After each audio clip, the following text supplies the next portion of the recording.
धान की नर्सरी आपने तैयार कर ली है या करने जा रहे हैं तो एक बात पक्की समझ लीजिए, नर्सरी लगाने के 10 से 15 दिन के अंदर सांवा, मकड़ा, मोथा, छोटी दूधी, बड़ी दूधी, चौलाई जैसी खरपतवार जरूर आ जाती है और यहीं से आपकी पूरी फसल का 80% नुकसान होना शुरू हो जाता है। अगर आपने इन्हें समय रहते काबू नहीं किया तो तैयार की गई पूरी नर्सरी को ये खराब कर डालेंगी और अगर जल्दबाजी में आकर कोई दवाई की मात्रा ज्यादा डाल दी तो फायदा तो दूर की बात, पूरी नर्सरी खराब हो जाएगी। इसीलिए आज के इस वीडियो में हम अच्छे से जानेंगे कि धान की नर्सरी में खरपतवार नियंत्रण के लिए क्या करना है, किन किन बातों का ध्यान रखना है और कौन सी दवा का कब और कैसे उपयोग करना है। तो वीडियो को अंत तक जरूर देखें।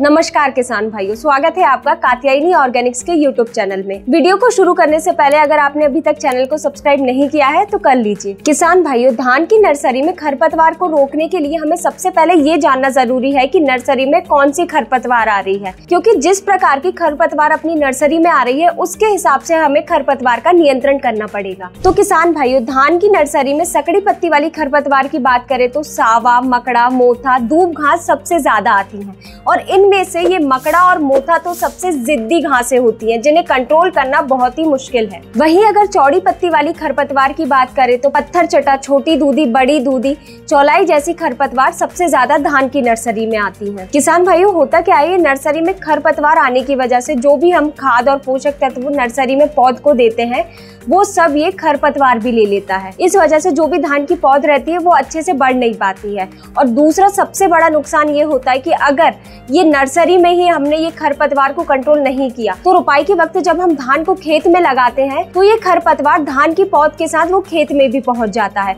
और जब ये खेत में पहुंच जाता है तो ये सबसे ज्यादा नुकसान करता है। किसान भाइयों, बात करें धान की नर्सरी की तो धान की नर्सरी जैसे ही 10 से 15 दिन की होती वैसे ही नर्सरी में ये खरपतवार का आना शुरू हो जाता है और ये खरपतवार को अगर 2 से 4 पत्ती के अंदर कंट्रोल नहीं किया गया तो फिर कितनी ही दवाई क्यों न डाल ले, वो सभी बेअसर हो जाती है। और किसान भाइयों, ये मोथा और मकड़ा घास को तो किसी भी दवाई से कंट्रोल करना बहुत ही मुश्किल हो जाता है। ये जो मोथा घास होती है अगर आप इसे हाथ से भी निंदाई गुड़ाई कर उखाड़ कर फेंकते हैं साइड में तो जैसे ही इसे अनुकूल मौसम मिलता है या वातावरण मिलता है तो ये वहाँ पे उगना चालू हो जाती है। ये ऐसा इसलिए होता है किसान भाइयों क्योंकि ये जो मोथा घास रहती है इसकी जड़ों में छोटी छोटी गांठें रहती है और इन गांठों को जैसे ही अनुकूल वातावरण मिलता है ये जर्मिनेट होना चालू हो जाती है और जिस वजह से इस मोथा घास को कंट्रोल करना बहुत ही मुश्किल हो जाता है। वहीं अगर बात करें मकड़ा घास की तो इसकी पत्तियां मोटी होती है और ये पत्तियां वैक्स जैसी परत से ढकी हुई होती है। तो जब भी हम कोई भी दवाई का इस खरपतवार पर स्प्रे करते हैं तो दवाई पत्तियों के ऊपर ही रह जाती है, अंदर तक असर नहीं कर पाती है। कई इलाकों में तो लगातार हाई टेक्निकल वाली दवाई का उपयोग करने से ये मकड़ा और मोथा घास पे रेसिस्टेंट पैदा हो गया है। मतलब अब कितना भी हाई टेक्निकल दवाई क्यों न डालें इन पर कोई असर नहीं होता है। तो कोशिश आप ये करें कि मकड़ा और मोथा घास को आप हाथ से ही उखड़वाएं। दूसरी बात किसान भाइयों, धान की नर्सरी में खरपतवार डालने से पहले ये बात का ध्यान रखें कि जब भी आप खरपतवार नाशी का छिड़काव करें धान की नर्सरी में बहुत ही ज्यादा या बहुत ही कम पानी नहीं होना चाहिए। अगर पानी कम रहा तो ये खरपतवार नाशी का सीधा असर पौध पे भी पड़ेगा और जिस वजह से धान की पौध में स्ट्रेस भी आ सकता है और इस स्ट्रेस की वजह से धान की पौध में पीलापन भी आ सकता है। और अगर धान की नर्सरी में ज्यादा पानी रहा तो खरपतवार नाशी का असर पूरी तरह नहीं हो पाएगा। तो धान की नर्सरी में खरपतवार नाशी का छिड़काव करने से पहले पानी का भी विशेष रूप से ध्यान रखें। और अगर किसान भाइयों आपने अभी तक नर्सरी तैयार नहीं की है तो आपको क्या करना है, जिस जगह पर आप नर्सरी तैयार कर रहे हैं वहाँ एक बार अच्छे से गहरी जुताई करके पानी भर दें और फिर इसे 3 से 5 दिन के लिए छोड़ दें ताकि जो भी खरपतवार है वो अच्छी तरह उग जाए। फिर ये 3 से 5 दिन बाद जब भी खरपतवार आपको दिखने लगे अच्छी तरह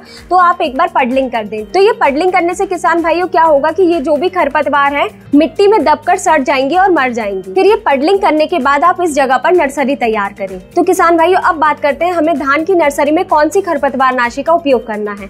सबसे पहले बात तो किसान भाइयों ये है कि धान की नर्सरी 1 महीने के अंदर की होती है और कई किसान क्या करते हैं, इसी समय ये खरपतवार को कंट्रोल करने के लिए हाई टेक्निकल का उपयोग कर देते हैं जिसका असर खरपतवार पर तो होता है पर इसका सीधा असर पौध पे भी पड़ जाता है जिस वजह से पौध भी कई बार मर जाती है। तो हमें कोशिश ये करना है कि हमें ऐसी खरपतवार नाशी का उपयोग करना है जो सिर्फ खरपतवार पर ही असर करे, धान की पौध पर नहीं। तो इसीलिए हमें सिर्फ सिलेक्टिव और सिस्टमिक खरपतवार नाशी का उपयोग करना है, जैसे बिस्पायरिक सोडियम 10% SC। ये एक सिस्टमिक और सिलेक्टिव खरपतवार नाशी है। सिलेक्टिव खरपतवार नाशी से हम ये समझ सकते हैं कि जैसे ही अगर हम इसे धान की नर्सरी में स्प्रे करेंगे तो ये सिर्फ जो भी खरपतवार है जैसे कि पत्थर चटा, चौलाई, छोटी दूधी, बड़ी दूधी, दूब घास, ये उन पर ही असर करेगा। ये सिर्फ खरपतवार पर ही असर करेगा, धान की पौध को किसी भी तरह का नुकसान नहीं पहुंचाएगा। वहीं सिस्टमिक हर्बिसाइड होने के कारण जैसे ही अगर हम इसे नर्सरी में स्प्रे करते हैं तो ये क्या होगा, खरपतवार की पत्तियों द्वारा उनकी जड़ों तक पहुंच जाएगा अंदर ही अंदर और पूरे खरपतवार का विकास रोककर उन्हें जड़ से ही खत्म कर देगा। तो किसान भाइयों, धान की नर्सरी में खरपतवार को कंट्रोल करने के लिए बिस्पायरिक सोडियम 10% SC बहुत ही अच्छा है। किसान भाइयों, कई बार देखा गया है कि धान की नर्सरी में खरपतवार डालने के कुछ दिन बाद नर्सरी में पीलापन आने लग जाता है। क्या होता है किसान भाइयों, हम नर्सरी में खरपतवार तो डालते हैं लेकिन इसका थोड़ा ना थोड़ा असर तो धान की पौध पर होता ही है। तो इस वजह से कई बार धान की पौध में पीलापन भी दिखाई देता है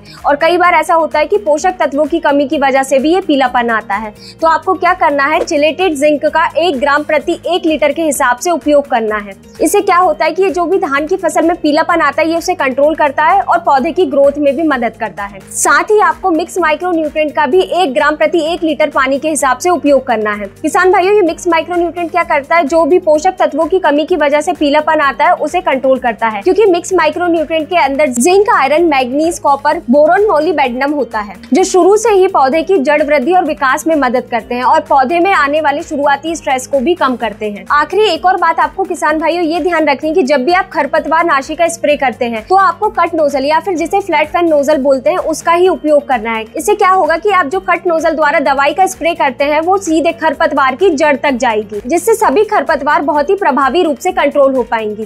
कई किसान क्या करते हैं कि रिंग नोजल का उपयोग करते हैं और जिससे प्रभावी रिजल्ट नहीं मिल पाता है। तो आपको हमेशा याद रखना है कि खरपतवार नाशी का स्प्रे करते वक्त कट नोजल का ही उपयोग करना है। तो किसान भाइयों, ये थी जानकारी कि धान की नर्सरी में हमें खरपतवार को कैसे कंट्रोल करना है, किन बातों का ध्यान रखना है, कौन सी खरपतवार नाशी का उपयोग करना है। अगला वीडियो आप किस विषय पर देखना चाहते हैं कमेंट में जरूर बताएं। धन्यवाद।